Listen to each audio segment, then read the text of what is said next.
So I think if we can go back to the first principles, that kind of innocent in thinking where you're not clouded by what is cool and sexy and what will get you the next round of funding and the buzzwords, and now the buzzword is AI. So I think you need to cut all of that and say, what's my customer saying? And the second thing I would say is people, right? 11, 12 years back, I think I was listening to something from Sanjeev Bikhchandani, and he said that for people to build something large, they need to share, right? And they need to get the right people. So, Lenskart would not be what it is if they were not people who were joining the workforce.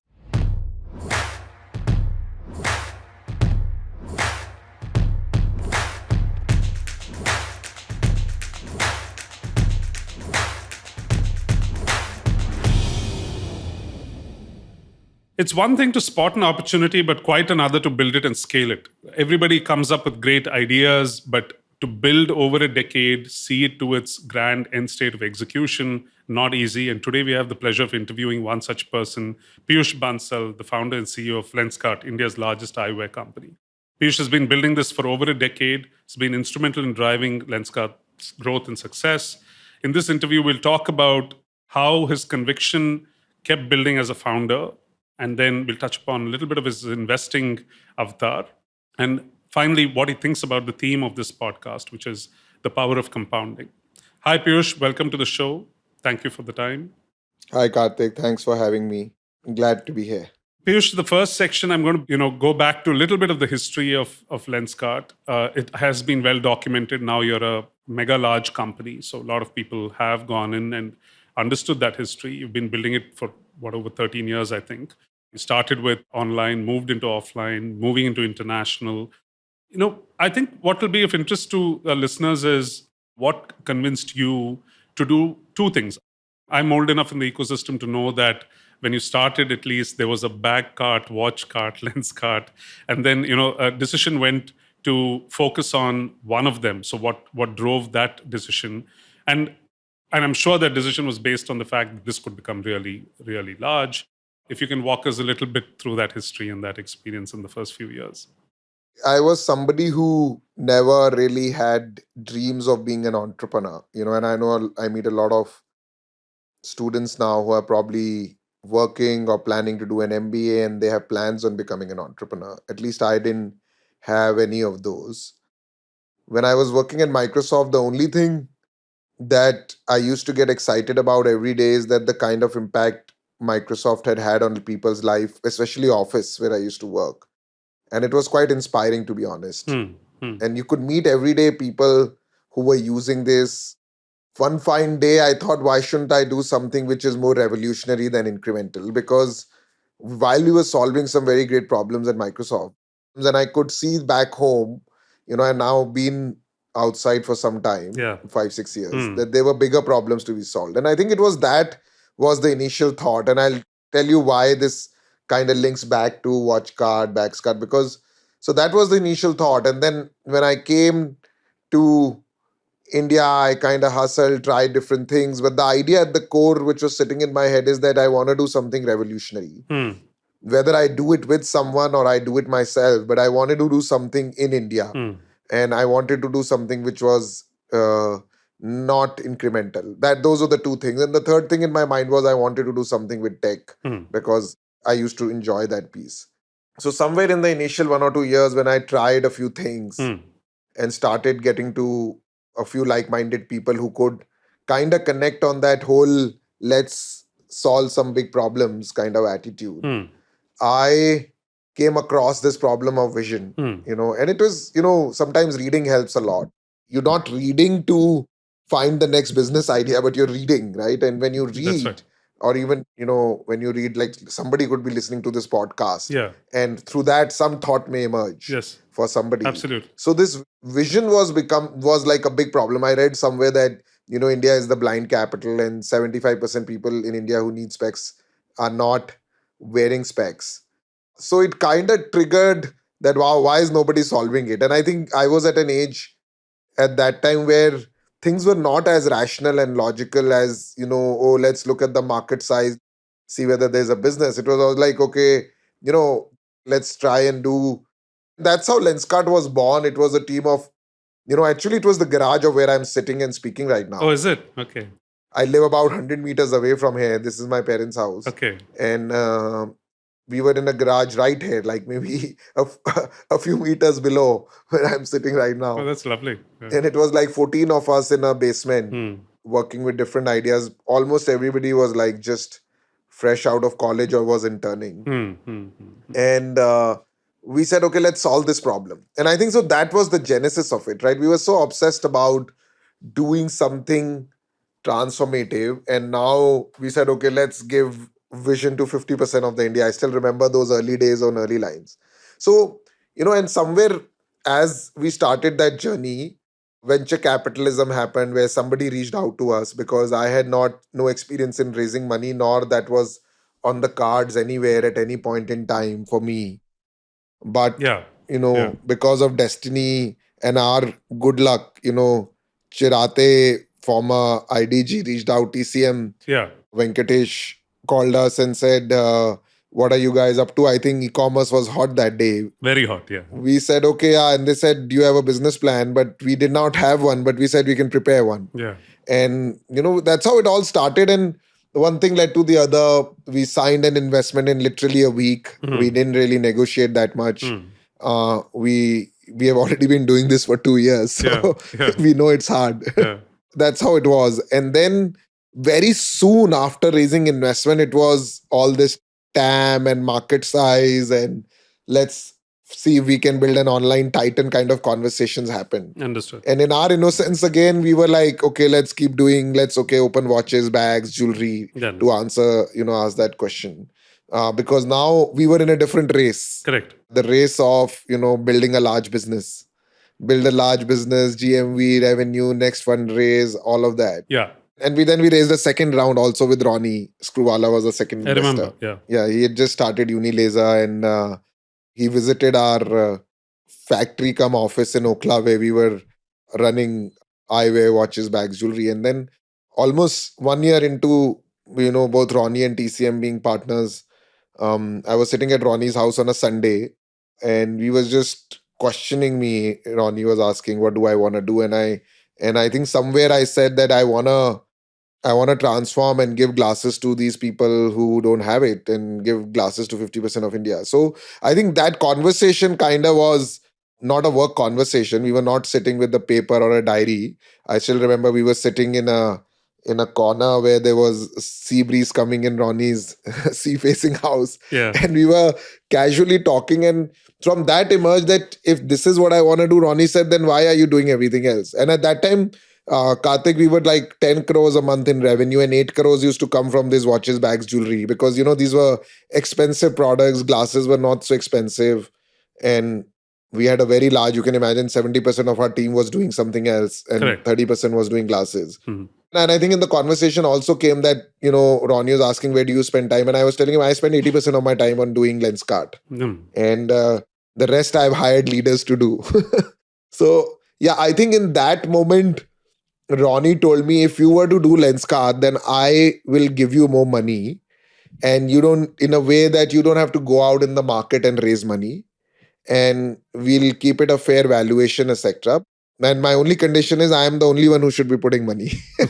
So, yeah, and I think I thought about it, went back to Delhi, slept over it, and I kind of took a decision. Yeah, that's what I want to do, right? That's what I left. The thesis seemed to have come from there. Yeah. So we went back to the roots. I was not into entrepreneurship because I felt that this is more monetarily better or anything. I was doing it pure out of a very simple emotion. So I kind of take that call, and then TCM said, Ronnie can't do it alone and I need to be part of it. So they both kind of came along and we agreed that screw the 10 crore of revenue, let that vision stick.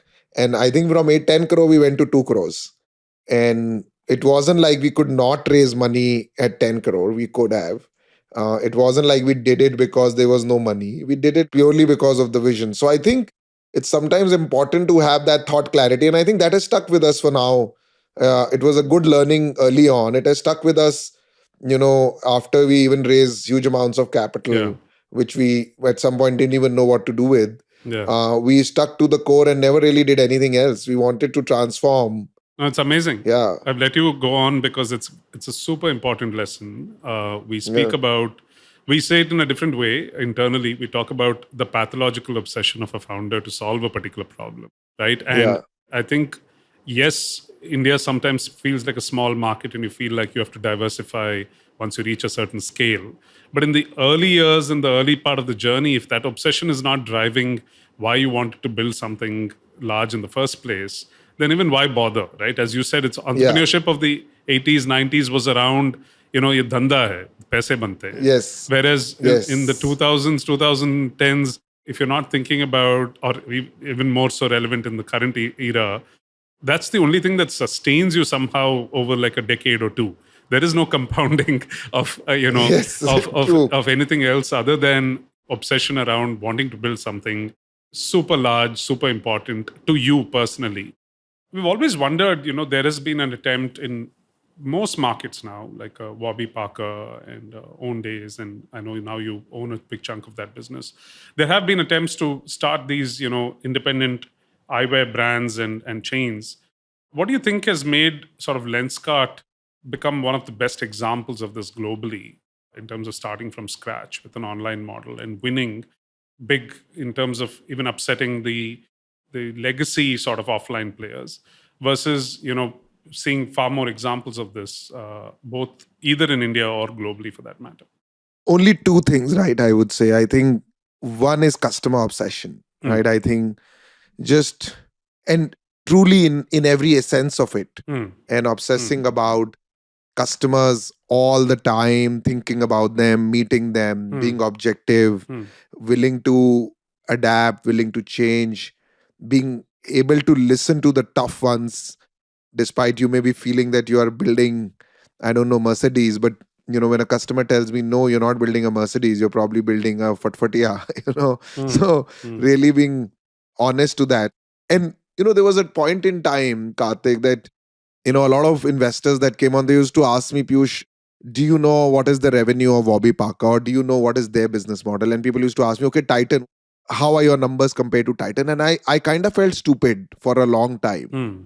We were so engrossed in doing what we were doing. Yeah. Like everybody may think that we were checking out what others are doing. We were not. Like it was like, okay, we start early, we end late. Mm. There is so much to be done. Mm. You get it done. There's hardly time to even take a break. But it was obsession of a very different kind. It's like, okay, Mm. maybe there is a COVID happening and the world is falling apart, but we are worrying about whether the customer got their glasses. It wasn't by design, but it was driving the whole thing. And I think that Mm. Mm. it kind of works always, that you keep going back, because we were never, I'll give you some anecdotal examples of, Please. we started opening stores, and a lot of people today ask me, you were the first person to start omni channel. Correct. I never started omni channel. Mm. I didn't even know the word omni. All we knew is that there were customers I was talking to, Yeah. and they used to come on the website. And while everybody was trying to figure out how to get more people on their website, I wanted to understand why people who are coming to our website not buying. And they used to tell me that we want to try. Yes. So we said, okay, we'll send stuff to your house and get you try. And then they said, we want an eye test. So that, okay, we'll do an eye test at your house. And even then it was going to a certain extent. And then I spoke to them and they said, boss, we don't like people coming to our house. Some of them are okay. And we want to go and, but investors would say, oh, the home model is very exciting. And, this is truly Uberization and all. That's right. But these people are saying, I like to go in a store. Yeah. Right. So I said, okay, I'll open a store. Like that's how it started. Right. And then we felt, okay, why keep inventory in the store? Because these guys just want to try in the store. That's So we correct. can still deliver it like an e-commerce order. So I think if we can go back to the first principles, that kind of innocent in thinking, where you're not clouded by what is cool and sexy and what will get you the next round of funding and the buzzwords, and now the buzzword is AI. So I think you need to cut all of that and say, what's my customer saying? And the second thing I would say is people, right? 11, 12 years back, I think I was listening to something from Sanjeev Bikhchandani, and he said that for people to build something large, they need to share, Mm. right? And they need to get the right people. So, Lenskart would not be what it is if there were not people who were joining the workforce. And amongst every people who would join the workforce, I would kind of very early spot on or get a feeling that I need this person to be there with me for long term, right? Because this person is changing the game. And I think that joining those people to the group, and pretty much all of them who I wanted to join have stayed on. Amazing. And while the world will again took a noise, okay, what is attrition, what is this, and startup, it doesn't matter. What matters is that are you expanding that core group of people who can, because you need that handful people, but you can't do it alone, right? And I think that obsession over saying that I need to do this with you, otherwise I don't know, this will not happen, this vision will fall apart without you, kind of thing. No, these are awesome examples. Thanks for sharing. And actually, you've kind of preempted some of my questions in the third section, which was around how you compound growth and of everything, right? Of the customer base in terms of trust and loyalty, of organizations and team building. And each of the points that you raised are pointing already, are giving me answers to that section where you're saying this is what you always focused on. And I'll ask one more question, then we'll move to the Indian customer and the Indian market around, D2C brands and how you've been one of the pioneers. You're my favorite example when I cite to various investors, global investors on the macro level, or my LPs. Though we are not a investor in you, we do talk about the potential of the market using the Lenskart story. So I'll come to that in a minute. A couple of things. I think, going back to your personal journey, some things we know that these things don't scale, but we yet have to do them. And, they're not things that necessarily compound. In the early stages of the startup, are there good examples of things that you've had to do where they counter to what you just said? This could have been COVID examples, it could have been prior to that. So that you're balancing sort of short-term objectives with long-term sort of orientation of building a sort of legendary profitable company. Just curious if you have good examples of this, because founders always grapple with this. I need to get stuff solved. Let me focus on all this other stuff later. It hurts the business. I'm sure every founder goes through it. So if you can relate any examples. I mean, you gotta get the car moving, and while you convert it into something else. And I think it's that oscillation between short term, mid term, and long term is very important. At the back of your head, I kind of have started to know that this is something that I'm doing it for now, but I know I don't want to be doing it for very long term. And that acceptance is there, right? And with that acceptance, I am, even till date, doing a lot of things which I don't think I should be doing, but that I know that this is gonna change. I have to change it in the future. And there are many of these things, like even getting salary to people on the first of every month, right? Yeah. You have to do it. Yeah. Ethically, you gotta do it. And for that, if you need to do some overtime and get stuff done, yes, you have to do it, right? But at the same time, you need to balance. There are innumerable things. It could be setting up a Gmail account for employees. Yeah. Or it could be finding an office space. Yeah. Or it could be searching on LinkedIn Yeah. for the next person who's gonna join you, because you're not able to explain it to a recruiter what you're really looking for. You can't really sum this up. Or going to a social event to find people. So I think when shit hits the wall, you need to your orders are not delivering, so you need to maybe take a few specs and start making them and start shipping them yourself. You need to do all of that. But one thing you need to balance with all of this is you need to start finding people who can take over these jobs. And because you have kind of done it, you have a much better understanding and you have a much better empathy what that person needs to be like for them to be able to do this job. Even today, right, there are things I'm doing which some people would come and say, you should not be doing it at this stage. And I'm I know, I realize that, but I have to do it at this stage but I know in future we won't be doing it this way. I have even kind of figured out who should be allowed to car park in the office, because there are only limited parks in offices, right? Or so you know what I mean? And somebody outsider say, why is the CEO doing it? Because there's no one else to do it right now. We don't have an HR operation function, so you got to do it. While you built with extreme focus on, from what I'm hearing from the story, this was pardoned or excused for a long time in the Indian ecosystem, growth at the cost of anything, and capital was assumed that it will come. When did that thought process sink in at Lenskart, and started reorienting the company or orienting the company to saying, hey, we need to survive for 10, 20, 30 years. These are fundamental to the business and cannot be ignored anymore. So firstly, we were very clear as founders, as the core team, that why are we doing what we are doing? We were doing it to create something really institutional. It was very clear, the motivations, right? It wasn't some of the decisions we took. And I used to read this book called High Performance Entrepreneur by Subrata Bachi, and he said the difference between a company and an organization and an institution.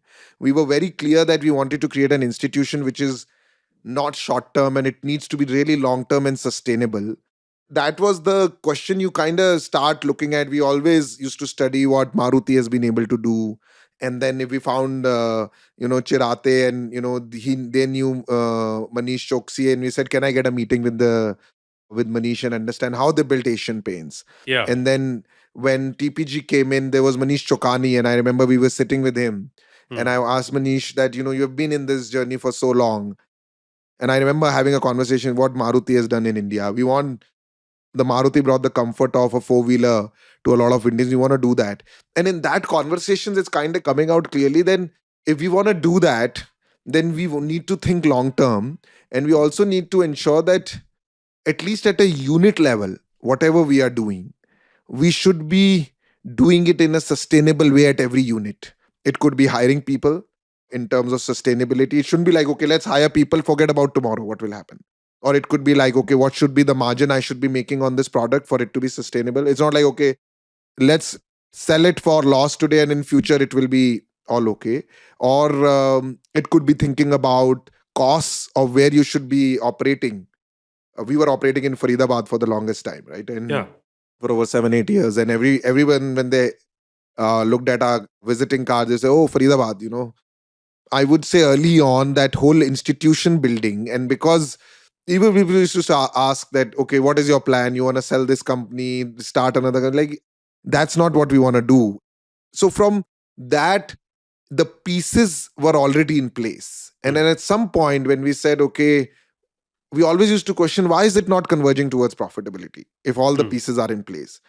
And despite all the pieces being in place, I can tell you sometimes you don't hit the profitability. And I have always kind of touched it and then not get there, and touched it and kind of not get there. And till we started realizing that for it to happen, it just requires a little bit more discipline. We were 80% there. We just needed a little bit, 20% more conversations around it.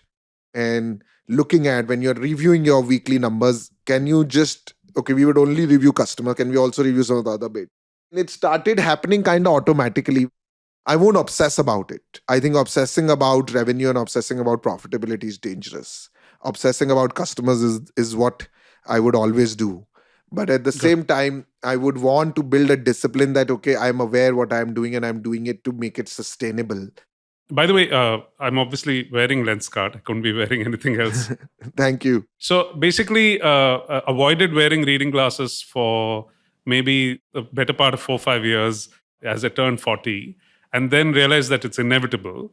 But, kind of going back to the example of your customer, I think the hesitation was always, I need to go to an optometrist. I have to go and check my eyes out. And so then I started seeing Lenskart stores pop up. And so the motivation to walk in became higher. I didn't know at that juncture what the store experience was like and how inventory works. I guessed a lot of what you were doing intuitively. I mean, as a VC, I would say that was the right way to run it. I just loved the fact that everything was as per my guesstimate when I walked in first into your Pedder Road store. And since then, for the last 5 years, I've only bought Lenskart, and I probably rotate, 2 to 3 pairs every year because I either lose them, break them, whatever, scratch them, and pretty much live off them today. So I'm a very happy customer. And, that's why I said I speak the customer experience to, people who want to hear the India story. Even though I'm not an investor, I speak about it as if I were one, because I do go through the customer experience. But tell me, you did touch upon this one anecdote.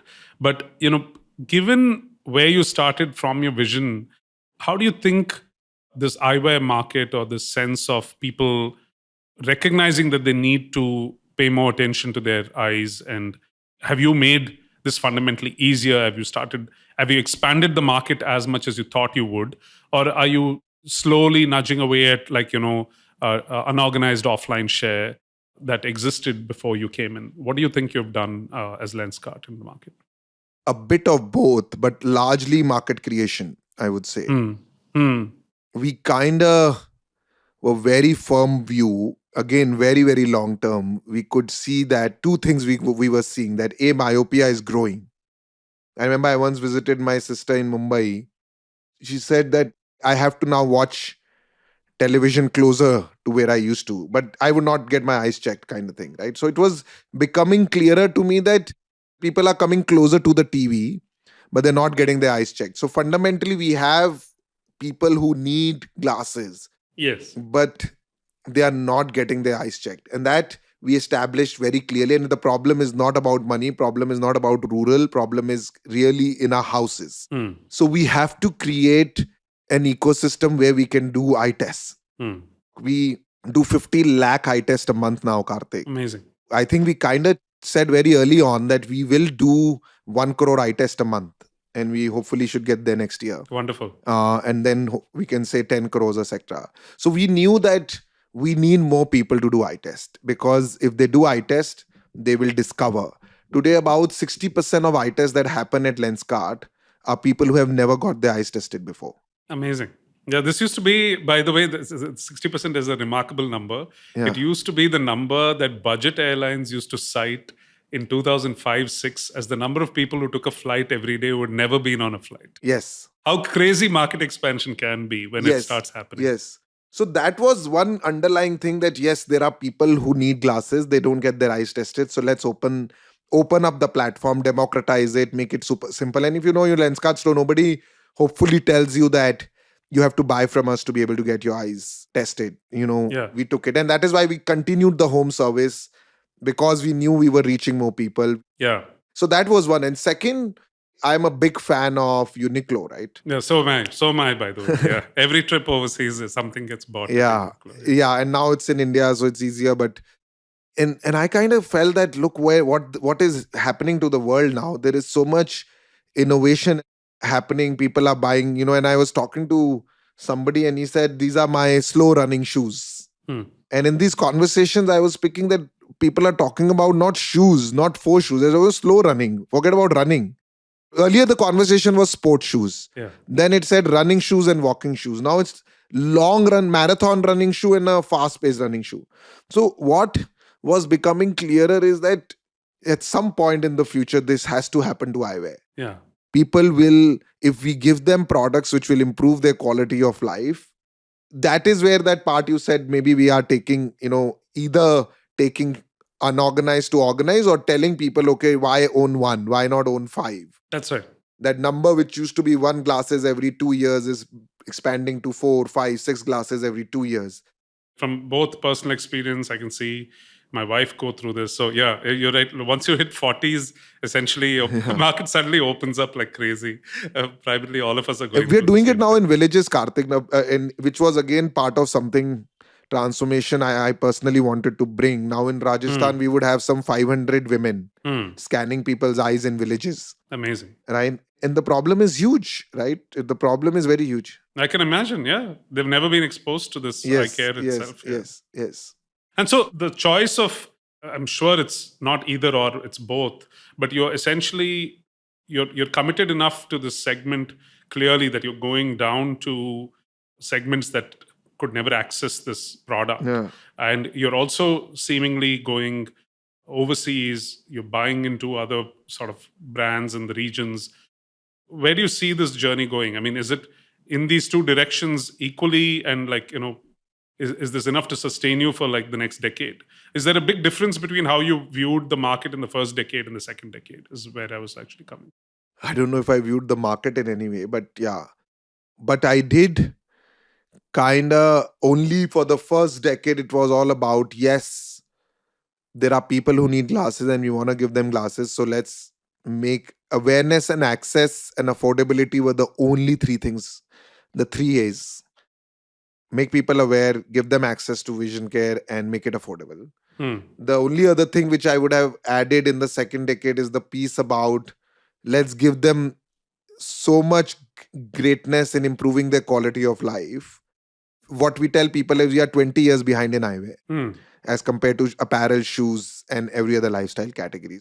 Let's bridge that difference. Let's get people what they truly deserve in that area. And we kind of sum it as the first 10 years were only about letting people do more, which means if you can't even see, you can't do. And the next 10 years is also about letting people be more. So combine the do That's more nice. and be more. So that's how I'm looking at it. And on the international part, I think this problem of myopia is pretty big in Southeast Asia, right? And Hmm. Hmm. the latest I was reading an article in The Economist which said 80% people are myopic now in Southeast Asia. Hmm. And when I think of the next 10 years and not 2-3 years Hmm. alone, Hmm. and I see the kind of transformation that we are able to bring in India, and because we wanna still dream bigger, we felt that let's make attempts and see can we solve this problem for a larger set of people in India, Southeast Asia, Middle East. And that was really the thought process. And so we are very early in that journey. Got it. When we started doing some experiments, we realized the same problem of people not getting eyes tested, people not getting enough access, people not getting awareness and affordability are very similar. As much as you may feel that these countries That's have a right. lot of money, and but Yeah. these countries also have a lot of cost if they have a lot of money, and Correct. they're all struggling when it comes to this, and they want to avoid to the extent that they can avoid Yeah. getting their eyes tested. So we kind of found those patterns, so we started investing in it with a 10-year view. Awesome. And then two questions on market before we get to compounding. You're building this massive facility in Rajasthan. Is that Yeah, you? that's true. So I think historically, India, when Lenskart was in its early years, perceptually, it felt like your manufacturing bases were overseas.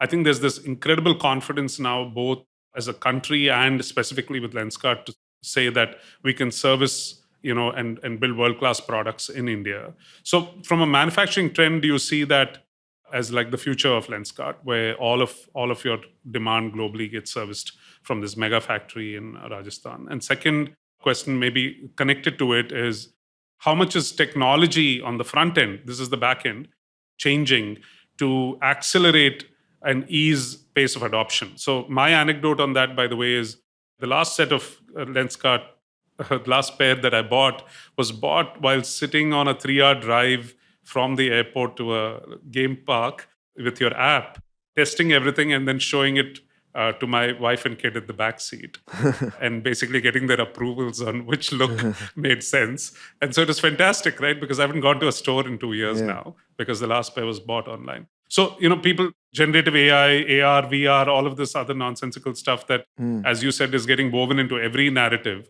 But from your perspective, it's about vision. So it is, I guess, it's relevant. So where do you see these two trend lines, manufacturing and AI, VR, AR, playing a role in Lenskart's journey? To be honest, Karthik, our decision to build this massive factory in Rajasthan, and then we hope to build many more, didn't come because we felt that India was ready for manufacturing and it's the next cool thing to do, just like omni-channel. Correct. And I know it's kind of happening at the same time now where people are realizing it. We kind of did it because when Geo happened, and we said, look, why was this company able to grow that much so quickly and able to make an, because we kind of drive inspiration from the fact that what Geo did, we want to give glasses to 50% India, and Geo came and kind of did it so quickly, and we were like feeling a little bit left behind. So Mm-hmm. we said, okay, they took many years to lay the optic fiber, and then they just came and did it right in 2 years. So they kind of put in the input. So we said, okay, if we want to serve a few 100 million people in India, then do we even have the supply chain for it? Because it kind of keeps becoming the bottleneck. We have more people in demand and we're not able to serve them. So we're trying to manage and we're always in this struggle how to. And then the customer experience always kind of goes for a toss for that little while, and the dependency. And we really want to make it more affordable, right? For people. And and capture that. So we said, okay, if we are so confident about doing this, and so why not take a bold bet? Let's put $100 million into building a factory which it can serve 50 million people a year. Because if you want to serve 200-300 million, then it would require, let's make a factory to serve 50 million, and then we'll make another one to serve 100, and make another one to serve another 200. So by the end of it, we are serving 350 million people, and 700 million people in India need glasses. So that's how we'll get to 50%, right? Kind of math Amazing. we were thinking in our heads when we make that bet. We again took inspiration from what Asian Paints and all have done in India. And what we are realizing now is it is quite a good environment to do so. And you can bring a lot of technology, really think world class. For what it's worth, India is a great place to do manufacturing. Yeah. Because if you want to do something which requires engineering and technology, we have that. We may not be totally there in terms of infrastructure if you compare apple to apple from some of the other parts of the world.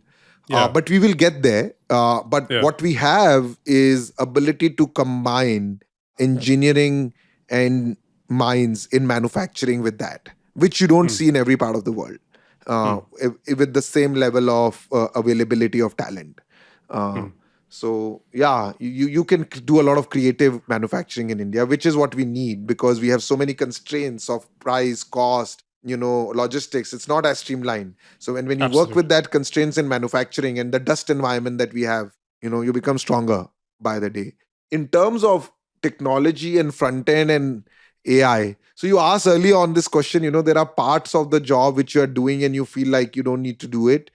We always kind of felt that nobody's been able to crack how to sell glasses online in a big way. And while we were doing all of this, we knew that at some point, just like shoes and lifestyle and apparel, people would come here, and we are not in a rush to do anything.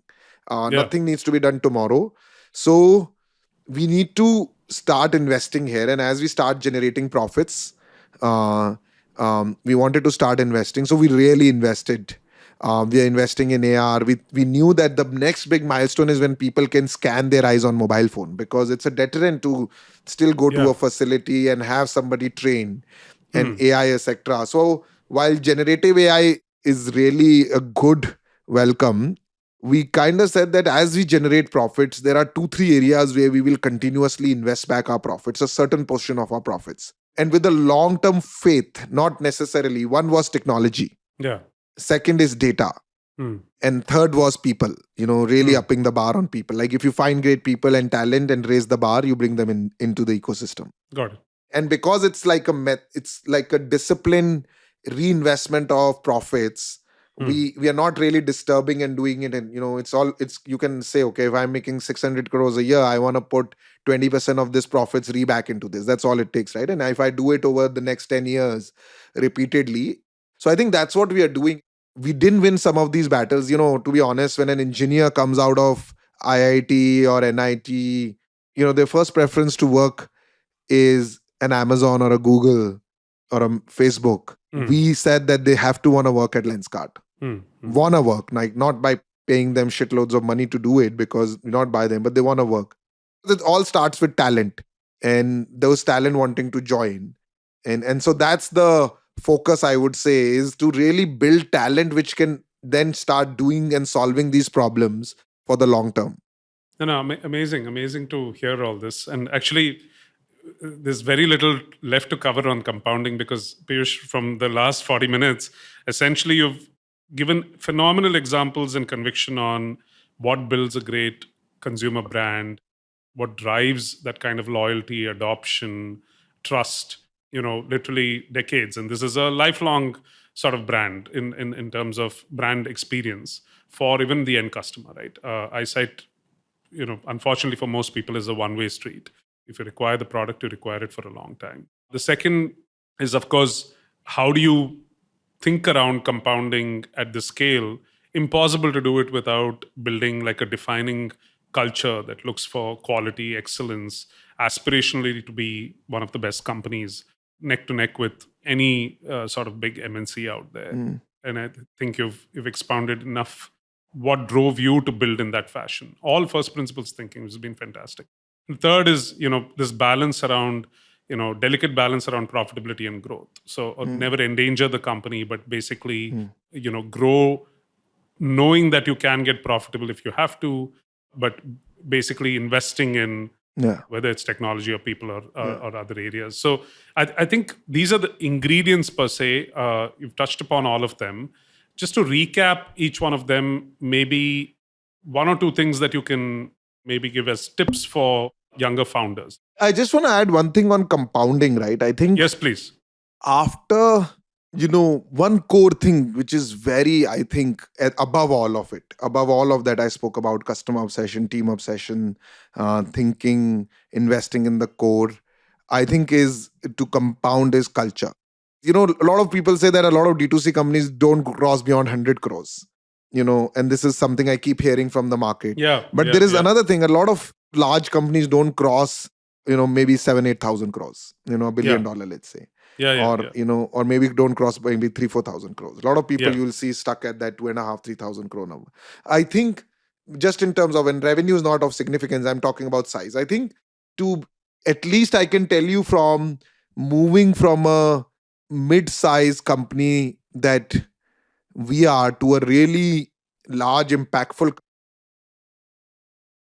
companies that have created very significant impact, like the Marutis and the Asian Paints, or globally Amazon, Netflix, and Google, etc. It will boil down to culture, talent. How are you executing? Because you are not executing. It is the machine that is executing. And you That's need correct. to know what is the machine that you're building. Yeah. I don't want to use the word machine in the sense that it is machine, but it is a self-running ecosystem. That's right. That needs to run on its own. Only then you can compound. Yes. At that rate. Otherwise, you won't be able to compound. You may be able to incrementally do, because now your compounding is of a larger base. And on a larger base, compounding at 30-40% a year is not easy. So they're just focusing a lot on how are we executing, the clarity of thought, leadership, ways of working, being very clear, how will we take decisions every day? Because now you're not taking decisions. Somebody sitting in some other geography is going to have to take decisions. What should their decision-making framework should be like becomes so crucial. And investing in finance, HR, which maybe you can still kind of underball in the first 4-5 years, and you cannot. Like, it needs to be your strongest functions.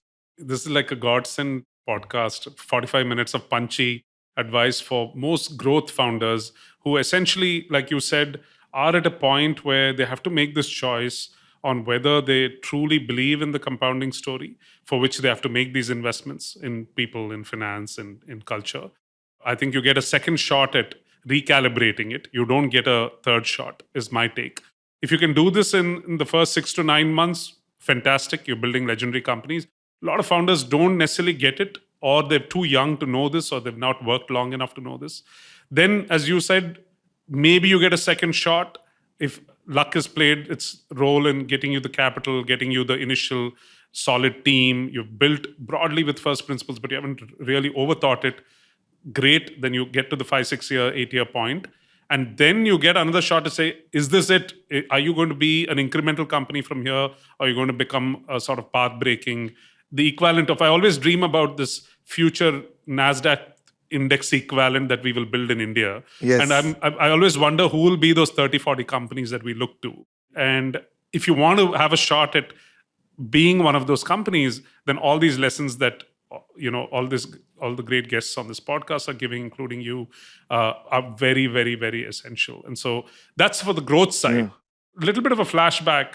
What are the tips for young founders? I mean, that's the top of the funnel, right? And these are all great lessons once you've reached a certain scale on all three aspects. So the first one, which is customer, brand, compounding, and obsession. I know you've spoken about it, but any one or two tips that they can copy. What should they be looking at as young D2C founders or young any founders, right? That's one. The second is on team culture, things that you could have done better or got right in the first 2 years. What can they do to get things right in the first 2 to 3 years?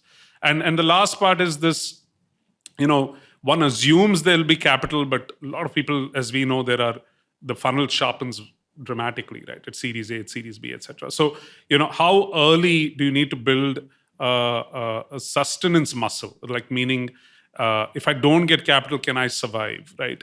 Is that practical? Maybe not in a lot of businesses, but I think in at least half of the business, it is possible. We're seeing late bloomers a lot in our portfolio.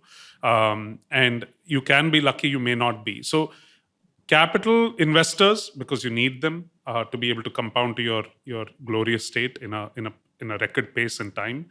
Of course, the customer who's your biggest financier in some sense by buying your product, and your team, which you can never get to.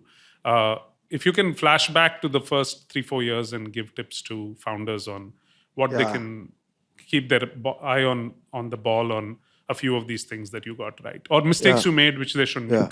Either way is fine, but they're learnings either way. Firstly, and it's have a lot of clarity of thought of what the impact that you want to create, right? And or have that clarity of thought. I'm doing this for this. At least you. If not, forget everybody else.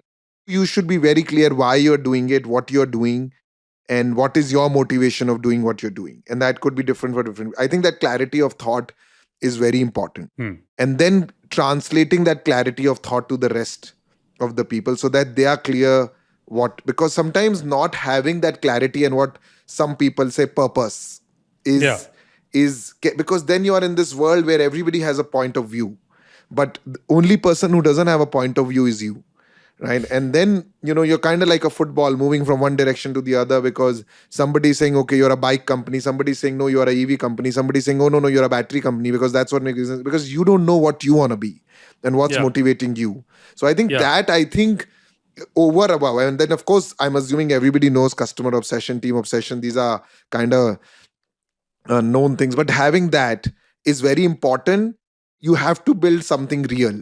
And you have to know that the honeymoon ends, everything ends and all glory is going to be fleeting. And, just because you raise your $2 million right now and now you're in the news and ET writes about you, don't assume that you have arrived in life. You know that for you, arrival is what? You should know what is arrival for you.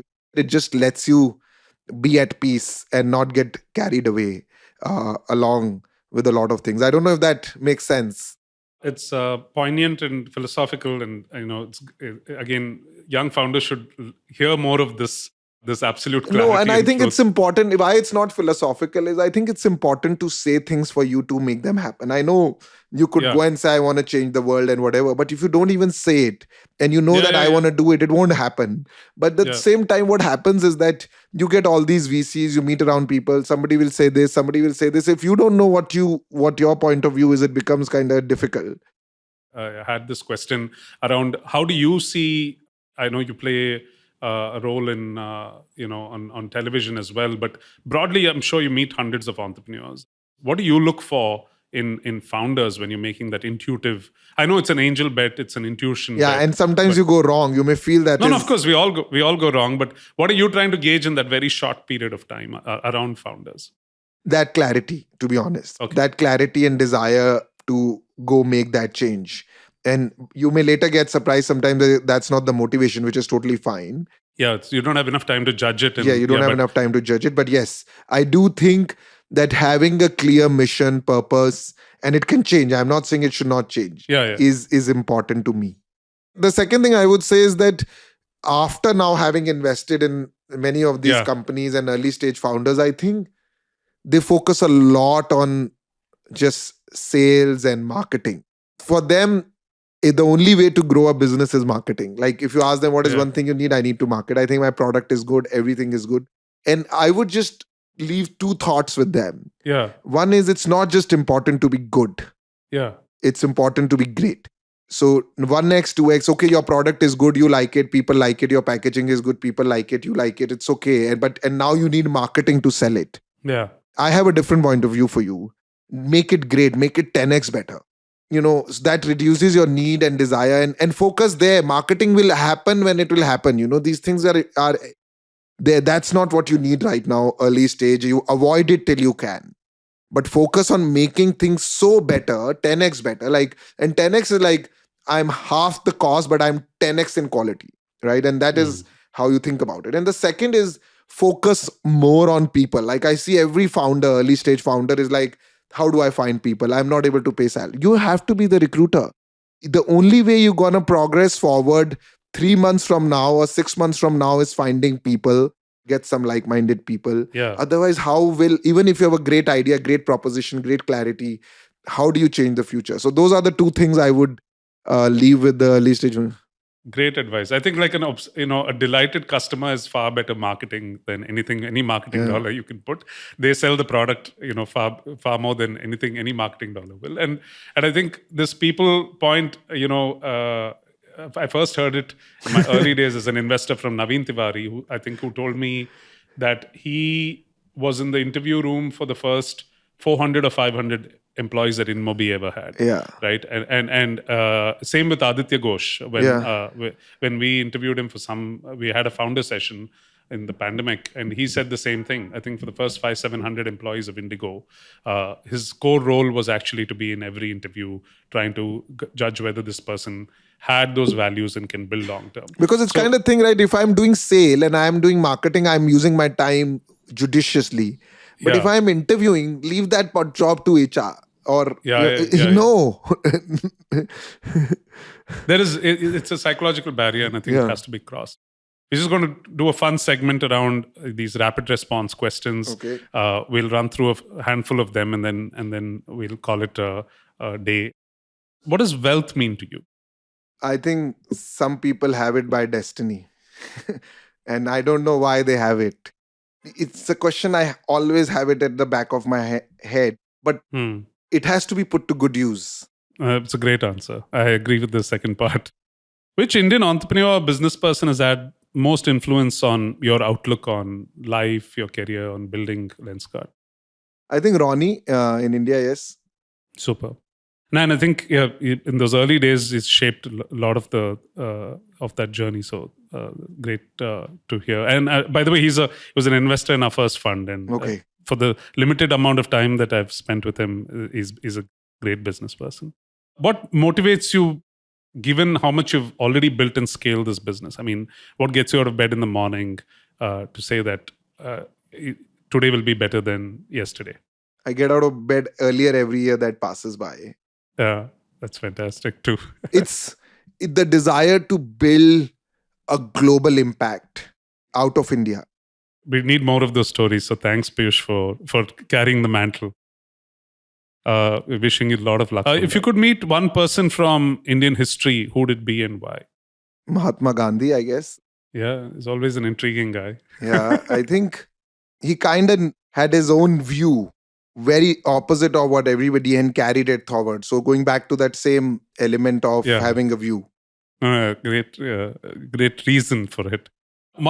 Any other startup that you wish you had founded that you really admire from the recent past, last 10, 15 years? I won't say I wished I would have found it, but I admire, I think First Cry is one of them. I think they're doing a good job in terms of, again. And happiness is? Today, Lovely. Live in the moment, sir. Yeah. Thanks, Peyush. I think, this perfect end to a fascinating, full of insights kind of conversation. I think listeners will love it. Again, thanks for being super candid. No, I enjoyed it. Yeah, no, I'm glad. It's important that my guests enjoy. I think that brings out, more sort of real take home advice and makes it more fun for our listeners. So once again, thanks a lot for this time and for all your inputs. Thanks, Karthik. Thanks for having me. It was lovely chatting. Thanks.